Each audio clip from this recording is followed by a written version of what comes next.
Altar, les royaumes entrelacés. Résumé de l'épisode 1. Les nouvelles recrues ont été envoyées par le capitaine Farzadel pour enquêter sur la disparition de deux ouvriers, Fulmac et Corvin, qui n'étaient pas revenus avec le reste du groupe de la veille. Selon Topsy, la chef du groupe, ils auraient probablement décidé de lever le coude plutôt que de terminer leur tâche. Cependant, l'inquiétude grandissait. Après une demi-journée de marche, les recrues retrouvèrent Corvin piégé dans la boue, entravé par des racines.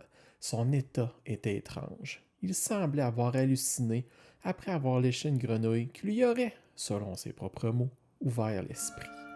Il raconta que des herbes animées les avaient pris par surprise et entraîné Fulmac dans les marais.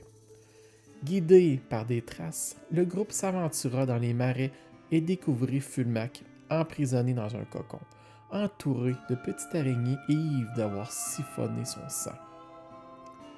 Avant de le ramener, ils furent attirés par un chant lointain. Fulmac évoqua alors une théorie inquiétante. Les Mahiwati tentaient peut-être d'attirer une trame, un événement susceptible de provoquer la prolifération du chancre.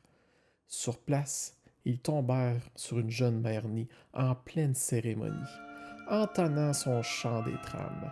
Autour d'elle, un cercle de Mahiwati dansait, tandis que des ravageurs montaient la garde. Décidés à interrompre le rituel, les recrues passèrent à l'action. Tumulte démasqua les ravageurs, qui attaquèrent dès que la jeune Myrni fut visée.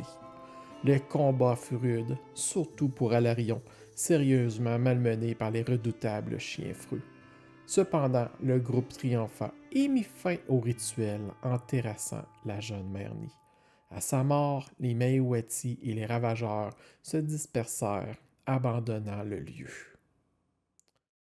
D'en savoir plus sur l'univers d'Altar et ses mystères? Plongez dans mon Wardenville.